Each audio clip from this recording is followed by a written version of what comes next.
I just wanted to welcome everyone who's here. Thank you so much for joining me in this practice, which has always been our practice. And so it belongs to you as much as it does to me. Just an opportunity for us to sit together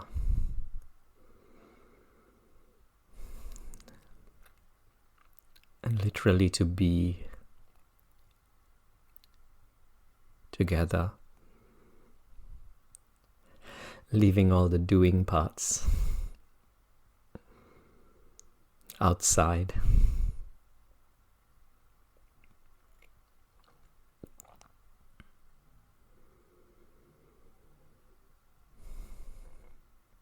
We began with the bell.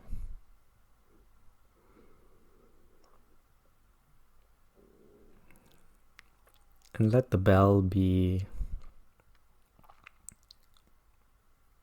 symbolic of a doorway that leads us from one segment of the day into a new segment. And so everything before the bell, it might have involved work. It almost certainly involved some of the beautiful conversations we were having a short moment ago.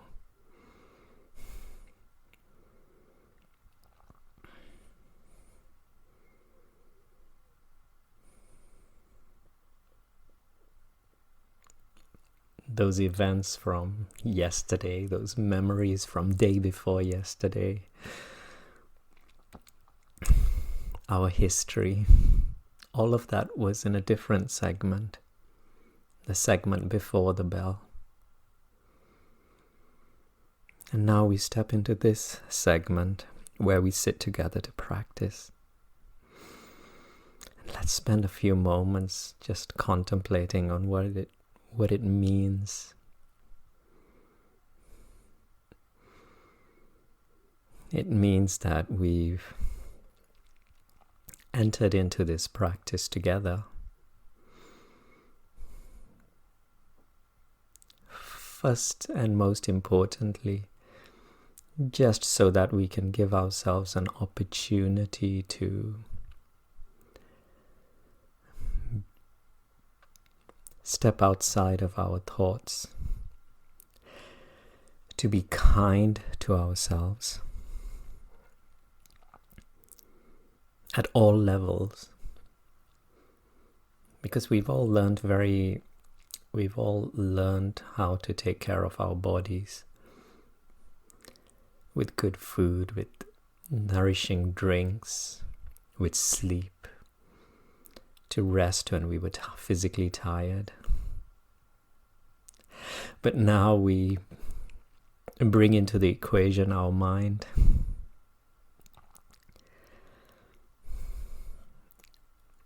And into this practice where we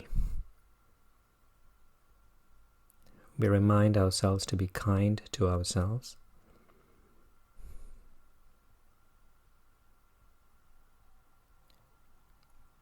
We give ourselves some relief from our thoughts.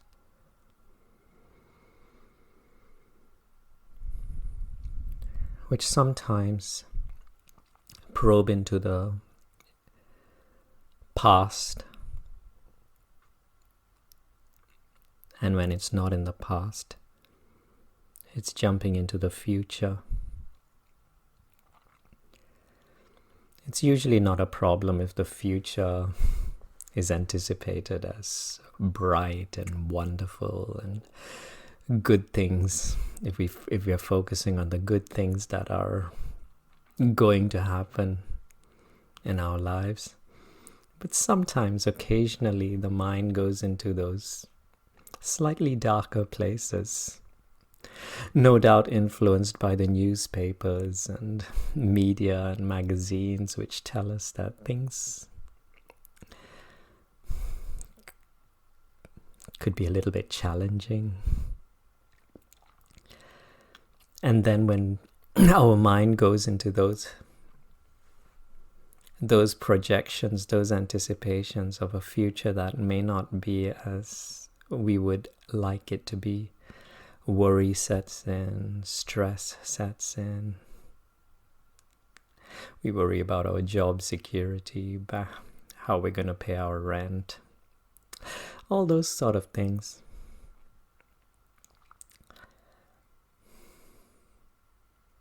And so we're not trying to solve any of that. We're just going to step outside of this whole process, this history and this future, into this moment that we have come to know so well,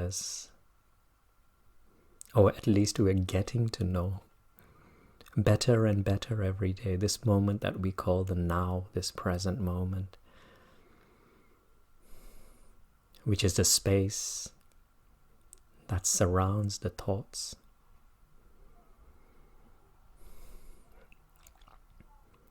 So that we may begin to observe our thoughts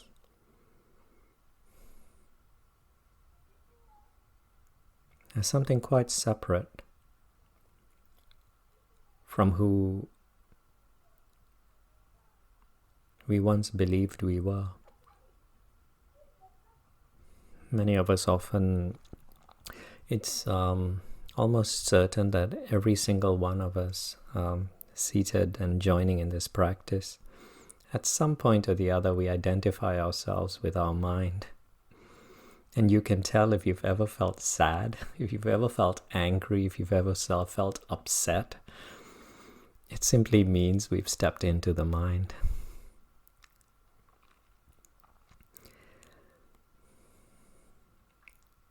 And this practice is about reminding ourselves that we can step outside of the mind.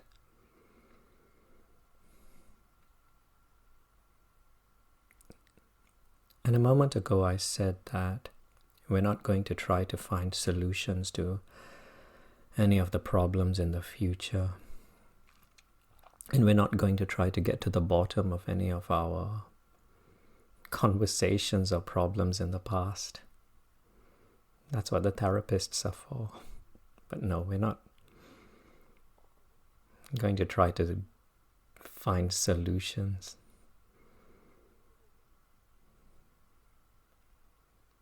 But saying that as we step outside of our thoughts,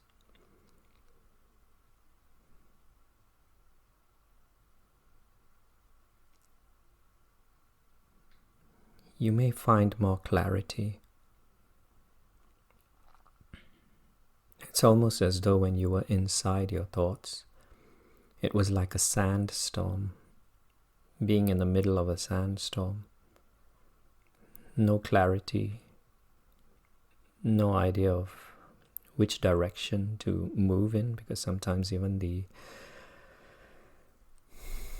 sun is completely obscured, so you don't know which direction to go, and it can be quite disconcerting. But when you step outside of the thoughts, outside of the sandstorm, or if the sandstorm has passed, suddenly there is clarity. Things begin to make sense. And so you may not be searching for a solution, but the solution may appear right before you.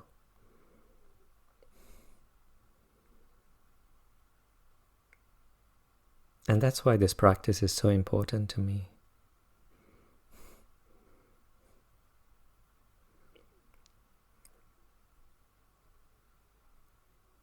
Because it almost seems as though it applies to almost every area of my life. Every decision I ever have to make, it can either be from within the mind or outside of the mind. We spoke of creating art a short moment ago.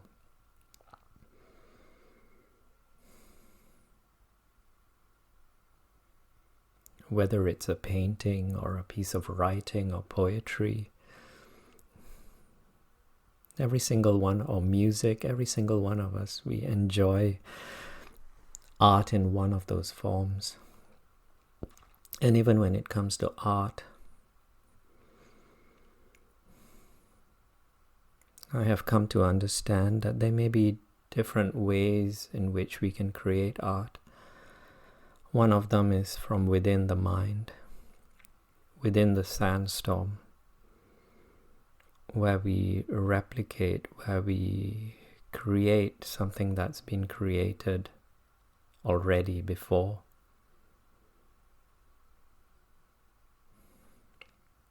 And as we step outside of this sandstorm, as we step outside of the mind and the thoughts, that's where the newness comes, the freshness. That which we have come to know as true creativity. And I don't necessarily mean this applies only to art. It could apply to your work, your relationships in your home, with your children, with your partner. New ways of doing things, which are so much more efficient, so much kinder, so much wiser. And so this practice becomes relevant to almost every aspect of our life.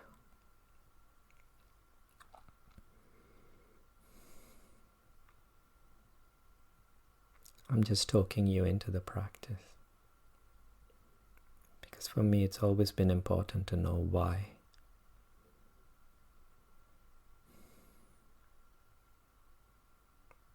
Otherwise, it just turns into a mindfulness zone which I step into and then step out of once the hour is over.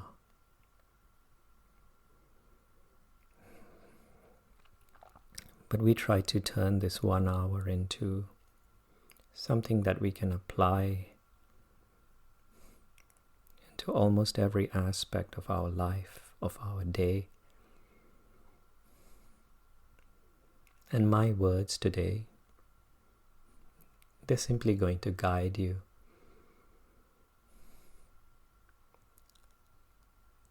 Every single one of you already knows how to do this. How to step outside of the thought process. And so feel free to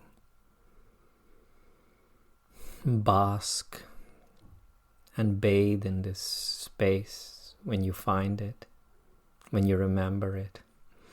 But when you get lost in your thoughts, when you get lost in your mind, just remember my voice is here, and you can hold on to it. And hopefully, it will bring you back into this moment. And that's all today's practice is about.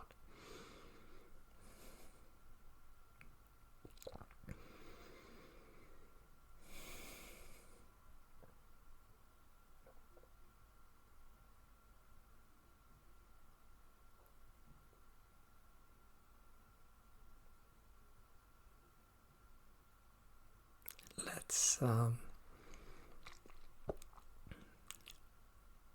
remind ourselves the bell rang. And we're here at this segment of our day, this new segment that's begun. The segment where we sit together, where we breathe together. Doesn't matter whether we meditate or we're mindful. Just so long as we sit, we breathe. And when I say sit, I mean you can lie down, you can adopt any posture that you're comfortable with. But we're together, breathing.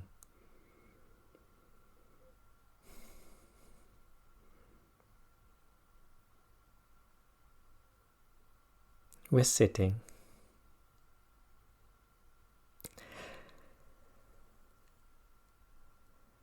And since we are sitting, why don't we use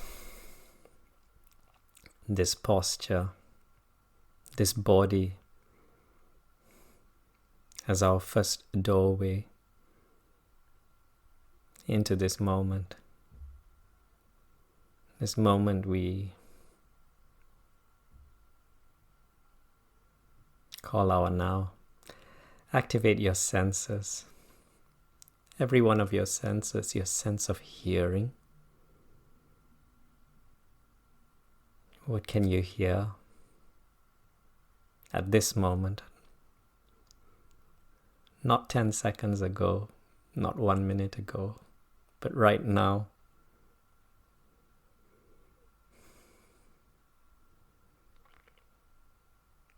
I have no idea what you can hear. I can hear the humming of my computer. I can hear some faint voices on the street outside. What can you hear? That's your doorway into this moment.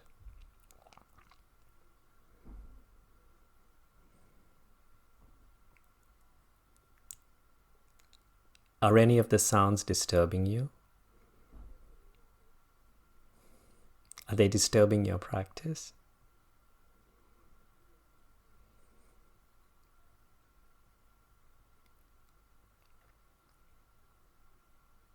Maybe you simply hear silence. But if you do find that there is a sound around you that's disturbing you, first of all,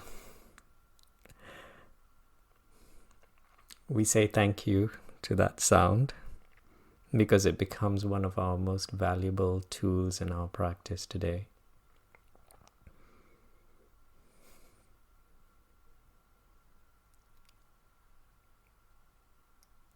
Because in this practice, when we learn to step into this now moment, outside the sandstorm, outside the chaos of the mind, well, not necessarily chaos. A lot of our thoughts are good, but I hope you understand what I mean. When we step outside of our thoughts,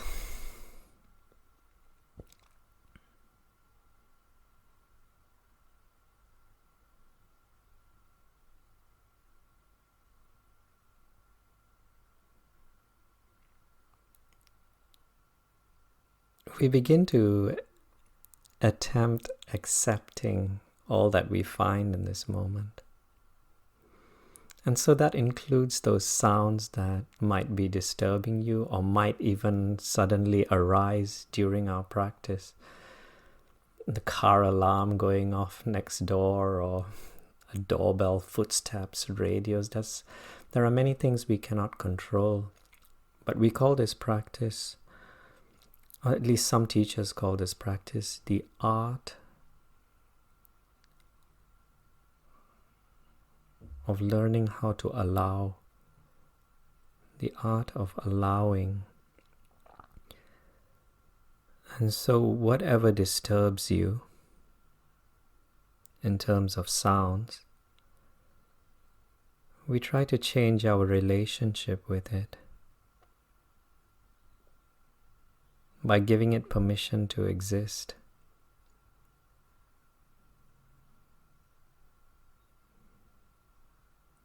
Being disturbed, being interrupted by a sound simply means that we want our present moment to be different from the way it is. And that's understandable because we've come to do what's supposedly a silent sitting practice. And so there's expectation. I want there to be absolute silence. I don't want footsteps. I don't want the doorbell to go off. I don't want the recycling truck outside to pick up or make the noise that they're making. So many expectations, but this is a practice where when these noises, when these interruptions happen, We give them permission and see how our feelings change, our emotions change as a result.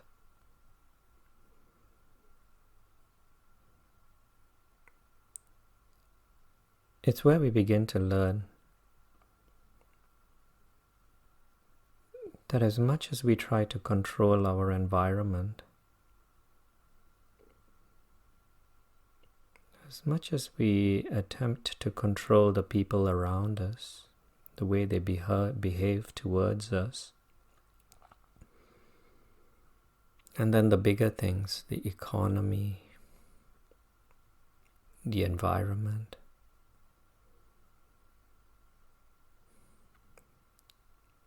as much as we try to control them, there comes a point when we can no longer control them.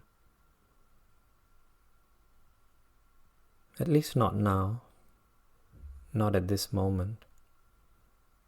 Yes, we can maybe control them a little bit more in tomorrow or next year or in a few years' time.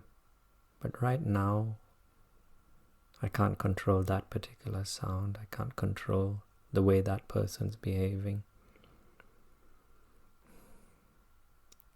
And then we begin to look within ourselves, where we find our mind, this incredible tool, which is almost like a hammer. It can be used to make or break.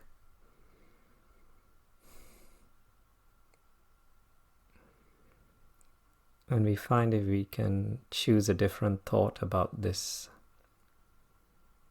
subject, this event that we cannot control at this moment. And an example about a sound that's disturbing is that I give you permission to exist.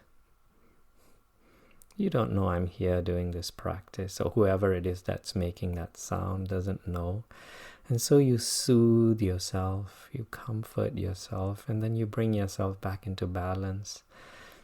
And so the sound is still there.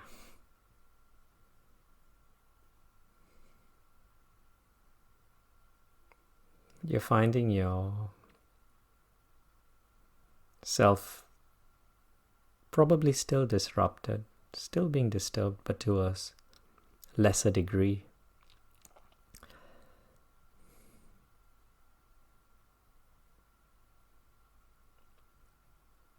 So you begin with the sound, allowing the sound, and then we move on to something that's a little bit more trickier, the mind and its thoughts,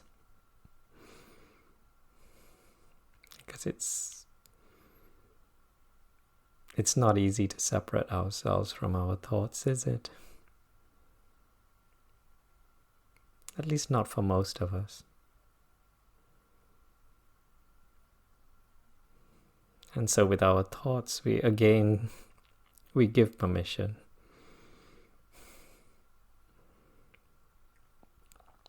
I'm just going to give you another example that in a practice such as this, if the thoughts are continuing to move around and jump around to all those things you have to do, those phone calls you have to make, that argument you might have had with the landlady or somebody else a few days ago.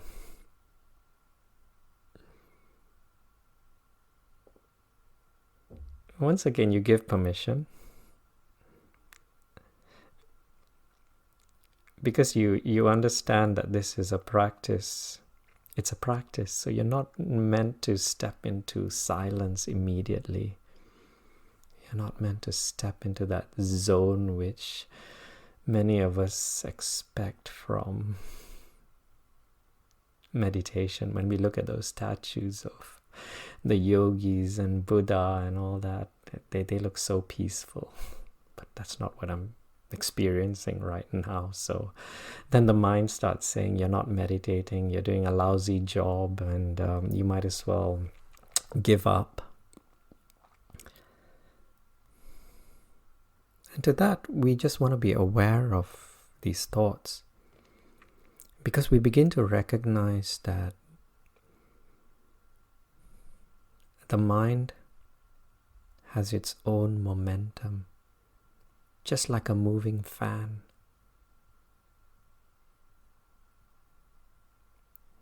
Have you ever seen a fan moving at high speed, one of those ceiling fans or a desk fan?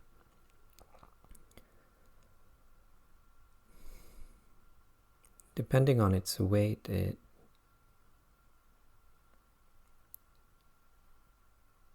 carries a huge momentum.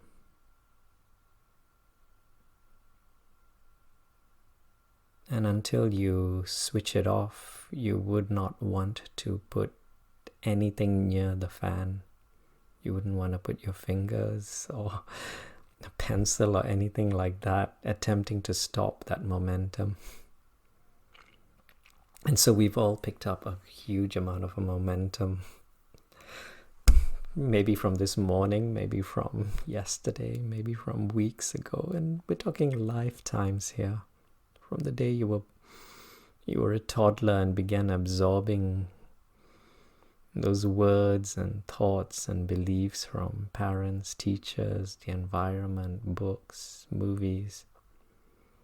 And so there's a huge momentum. And even now we love stimulating the mind, which is a great thing, which is a beautiful thing, because like I said, the mind is an incredible tool. We love using it as a hammer to build, don't we? To build vaccines, build art, build creative books, solutions to the problems some of our loved ones are facing. We love using our mind in constructive ways.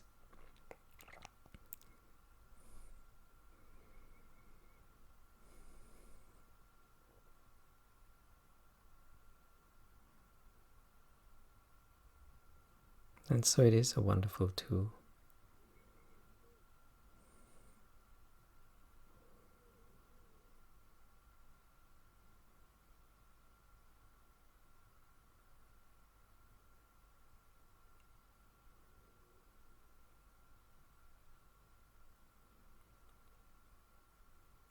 But we step back from all of this right now.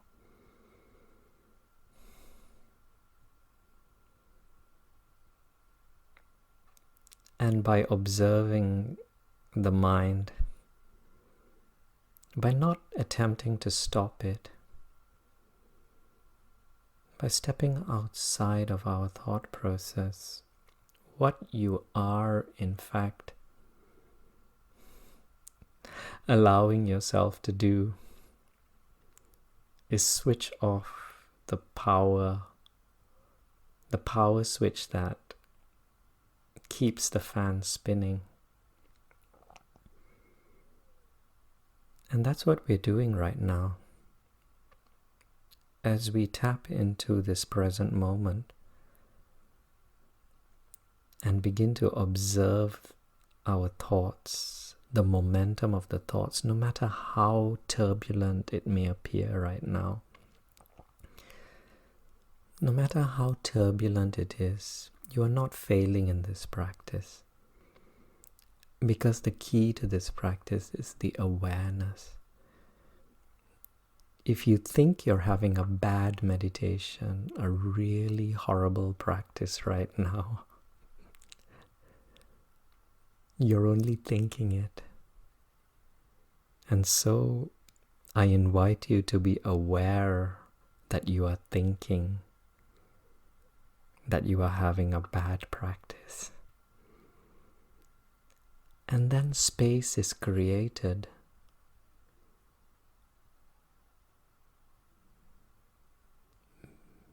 We become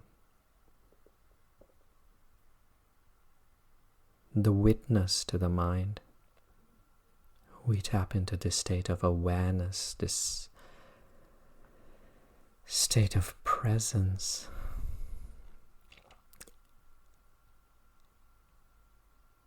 And we've switched off the switch. The switch has been turned off. But the fan continues to spin.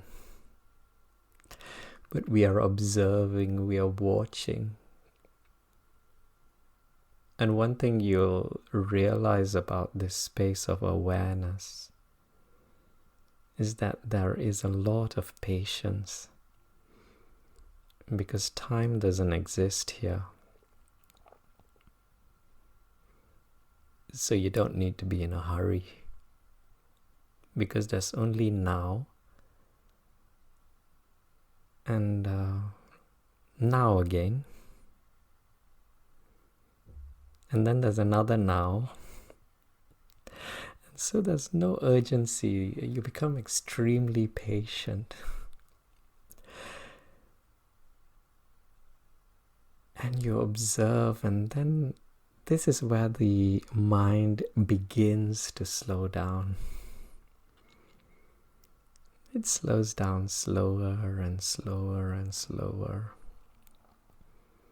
And then you remind yourself, again, you use your mind again as a tool. You remind yourself this is a practice, because it's almost certain you'll get caught up in the fan again, in the wind, in the fan, in the sandstorm.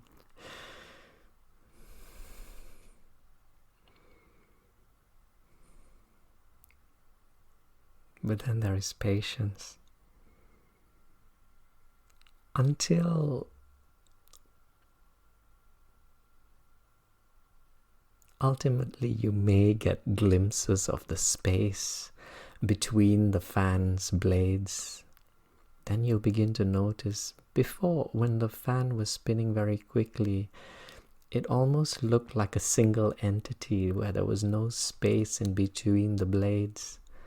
But the slower the fan moves, the more you begin to notice the gaps between the blades.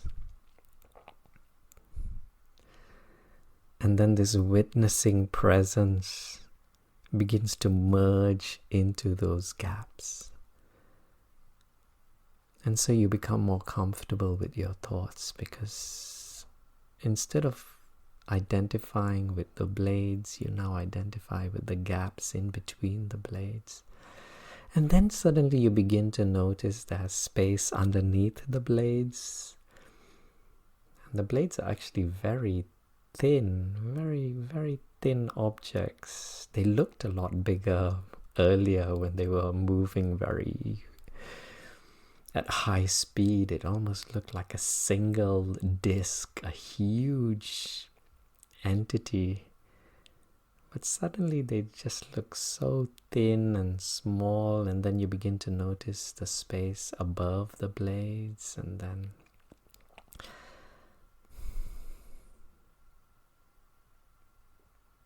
the effect it exerts on you will be less and less and less.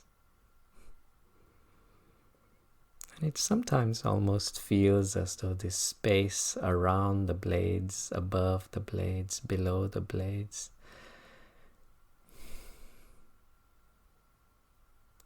it can feel, when you use your mind, the mind might tell you it sounds like a very boring place to be. Because I like my drama, I like the excitement, I like the worry, I like the stress. It's made me who I am.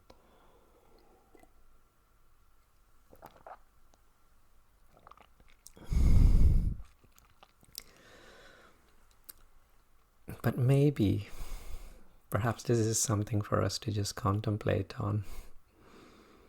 Maybe this is the space where right timing exists. You know, that right timing that we find in humor and laughter that makes us, those comedians that make us laugh hysterically. It's always timing, isn't it? That incredible piece of music, the rhythm, the timing between the beats, whether it's Mozart or Prince. Again, timing.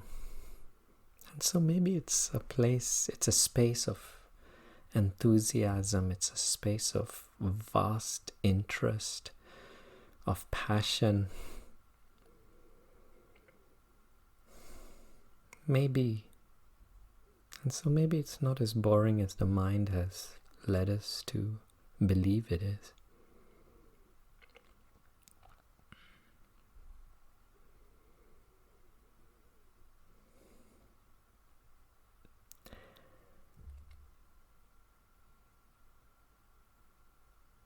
It's funny how this practice arrived where we are right now, simply by observing the sounds around us. Let's expand it to the surfaces around our body, so that our sense of touch becomes our doorway into this moment. The sense of touch we often associate with the tips of our fingers. So if you like, why don't you wriggle your fingers around just to wake it up? Wake up your sense of touch. What you can experience through the tips of your fingers. Coolness, warmth, maybe even a little bit sweaty and damp, depending on where it is, resting on your lap or on a table. Feel the weight of your hands, the surfaces around your palms, the back of your hand.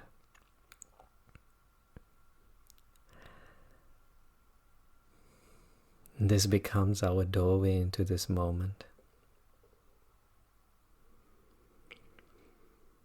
And now the sensations expanding through the skin around the forearm, the underarm, the elbows, and just enveloping your whole body. You don't need to structure it, but just become aware of the skin and how it rests upon, how it forms this entity we call our body.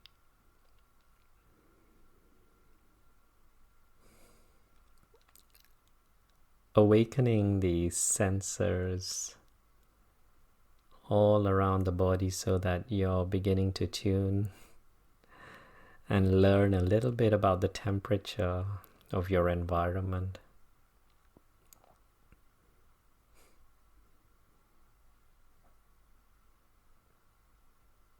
The surface underneath you, where your body is in contact with a cushion, a mat, a mattress, wherever it is that you're finding yourself resting upon.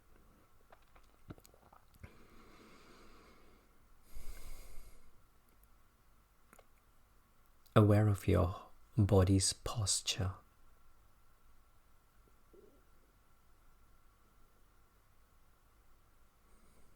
Exploring once again the temperature and the different dimensions to the temperature of the room that you find yourself in. How the exposed areas of skin, they can experience one form of the temperature, and then those parts of the body that are covered in clothing and fabric,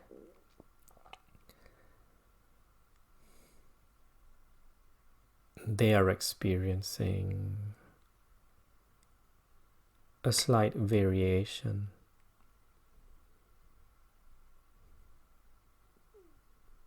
in the temperature.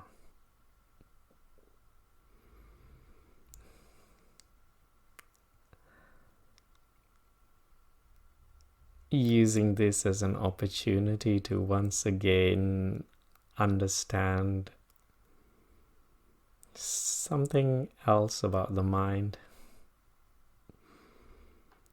Because we're just going to call these sensations, whatever you're experiencing through your skin, whether it's through the clothing or through the exposed areas of skin. We're just going to call them sensations, which is all they are. And then we're going to observe how these sensations, which are devoid of meaning,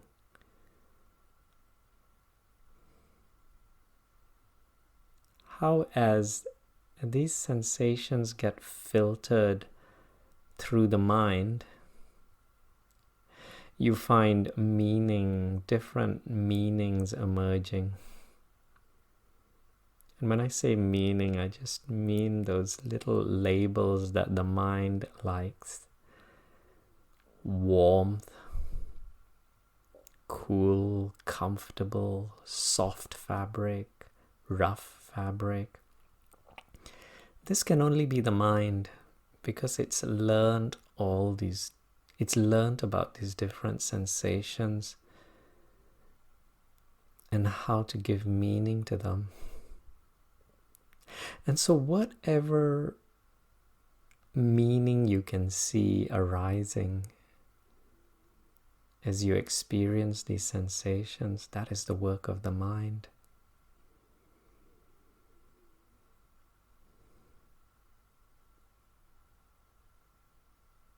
And so through years and years, since the day we were young, it's learned what warm feels like. It's learned what cold feels like. It's learned what different textures feel like, and what it likes and what it dislikes. Initially beginning as individual thoughts,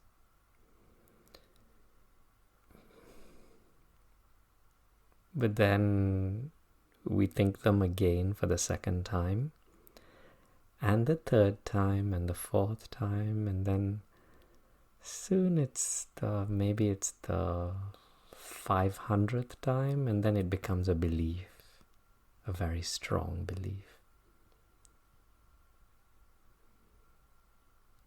So much so that when we experience it at this moment, the label almost automatically comes up. We don't even realize this process. But we enjoy observing it today. What other beliefs have we formed over the past day, the past week, the past 5 years, the past whole lifetime?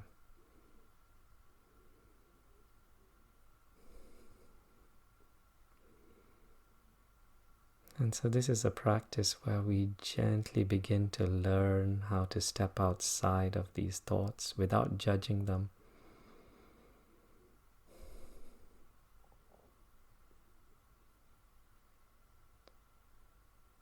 So that perhaps we begin to understand which ones serve us. Perhaps when I say serve us, I mean they might make our lives feel better, more comfortable, bring positive, those emotions that society labels as positive, laughter, smiles. And then there are other beliefs that do the opposite. And so we step outside of both types of thoughts, both types of beliefs. Just so for this time that we have together, we can observe without judgment.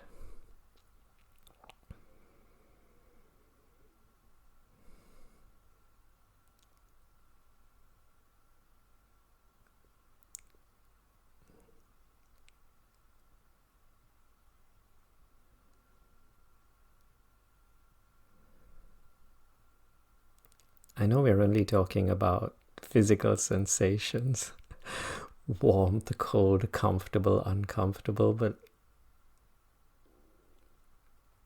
I'll say some words. Notice the beliefs that arise.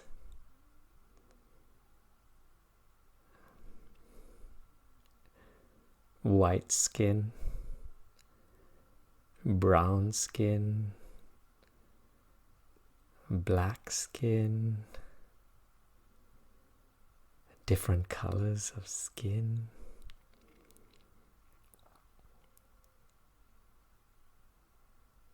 Belief systems,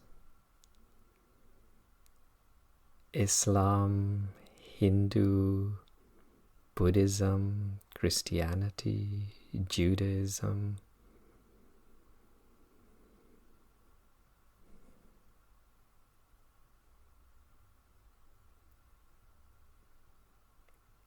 Mercedes, Rolls-Royce, Honda, Toyota. The only reason, I know this is a very unusual practice, but for some of us, each one of these words, they unlock a set of beliefs. Some cars might be luxurious brands, and we've decided that based on and when we see somebody in these particular cars, we may form judgments. The same with skin color, the same with beliefs. I know this may be completely irrelevant to you, but there are other beliefs within ourselves, and this is a practice where we watch our beliefs change, because we are in a state of constant change. At least when we're in this practice, we are. Nothing has to be the same.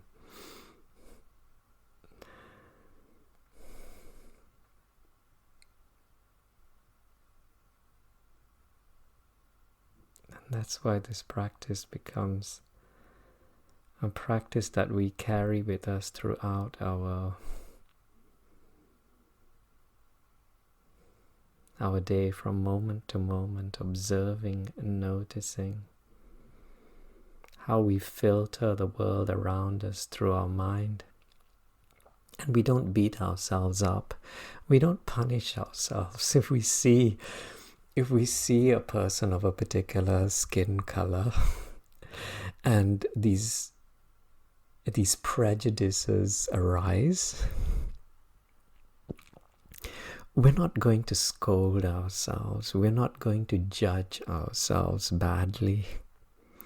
Because these beliefs, they came from somewhere else, from conditioning, from parents, from teachers, from the village where you grew up, from the town where you grew up. And so we observe, we notice, we smile, we forgive, we're patient, we tap into this present moment, and we let go of judgments. And we just observe, and very gently the fan slows down, slower and slower and slower and slower.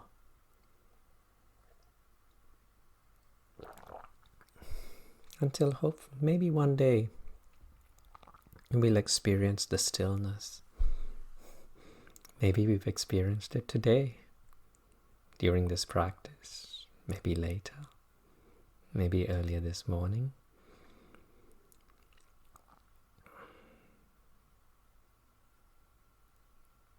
But as the blades slow down, as the thoughts slow down, what becomes apparent, what becomes clear is that we begin to realize that we can choose the thoughts that we would like to use as filters, if at all we do need a filter.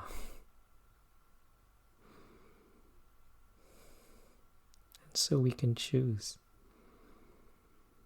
and hopefully choose the thought that allows us to feel that little bit better.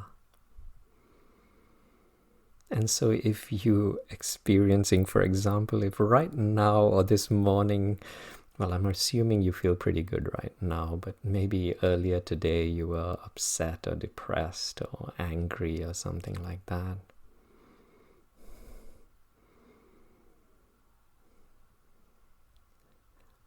You're not going to expect yourself to turn into a joyful, happy being immediately.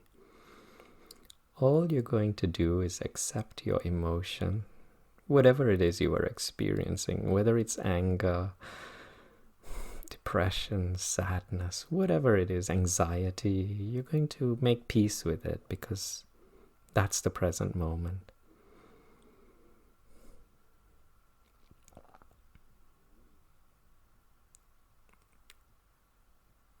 And in this acceptance, you step outside of the storm. And then you choose a new thought that might help you to feel a little bit better. Just a little bit better. Doesn't have to be smiles and dancing immediately. Just a little bit better. And so sometimes anger can be a step up. If what you were experiencing is depression or frustration or hopelessness, because suddenly anger gives you that little bit more power. You feel a little bit more in control, don't you, when you experience anger? And so we accept it. Every emotion has its function. No emotion is our enemy in this practice. And it gradually moves higher and higher and higher as we begin to choose new thoughts and a new thought. Maybe not thoughts, but just a single thought, a new thought. That old cliche, the glass is half empty. And then the same person chooses a different thought. And suddenly the glass has become half full. Which aspects of our life can we use this practice in? The same thing comes with our relationships. Because many of us we meet on this internet platform. We know each other quite superficially, quite well. Of course, for many years we've known each other. But then there are those, there are some relationships, especially with parents, with children, with partners, where there's a lot more baggage. And then we'll begin to notice how we view, through habit, we begin using certain filters where we only notice the qualities that hurt us, that make us feel uneasy. And we forget about those qualities that attracted us to them in the first place. Or the good qualities which are there, because we're all a mixed bag, aren't we? It's never black and white. And so as we progress in our practice, as the thoughts slow down, and remember the thoughts are the filters, we begin to realize that we can choose the filters through which to experience these relationships and begin to see those qualities we want to see.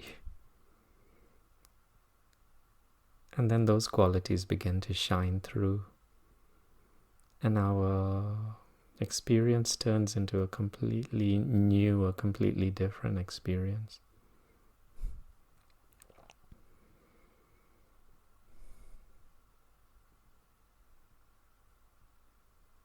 just mentioning some of the ways in which we can adopt this practice in our daily life that's so relevant to every single one of us, because we live amongst people, amongst various different relationships. Even during this lockdown period, whether it's through the phone or through the internet, Skype, there are always relationships. But we've just reminded ourselves of the power we have to translate this world around us.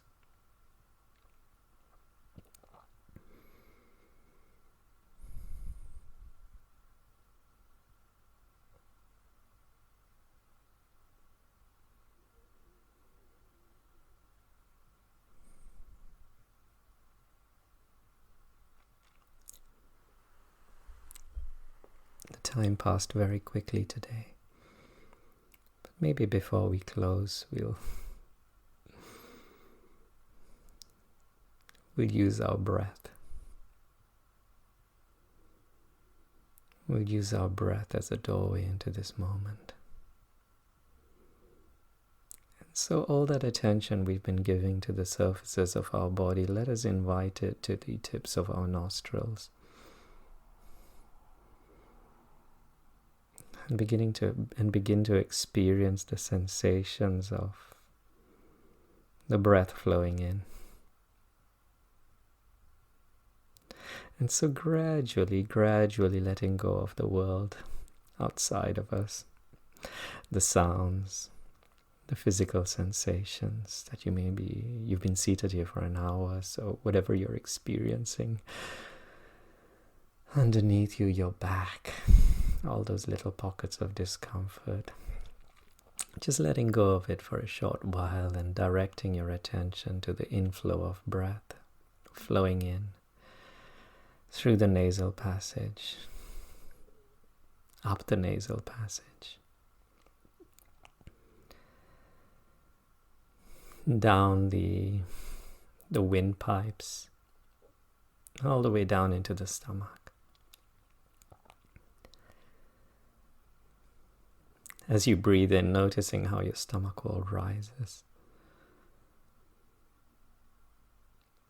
The sensations around your stomach as you inhale, how the wall of the skin of the stomach stretches. How the inside of the stomach, how it balloons, and what this feels like. And then through the nostrils, the temperature of the air that you're breathing in. The surfaces against which it brushes. And then as you exhale, the change in the temperature, whatever the temperature is right now, which for me it's that little bit warmer. I can detect humidity. I can feel it on my upper lip as it exits through my nostrils. Very gently, soothingly brushes against my upper lip.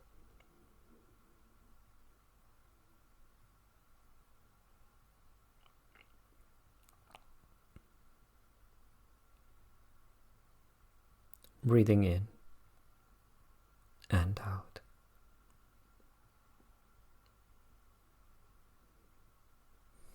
In and out, this tool which has been with us since the day we were born and will continue to be with us.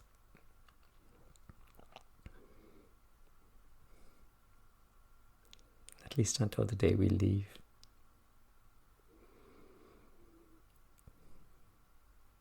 Which is available to us at all times. Even if we end this practice together, reminding ourselves that we have this tool at our disposal, which we have access to at all times, It's simply called conscious breathing. Bringing us into this moment where we can switch off the fan, where we can begin to observe the blades of the fan gently slowing down.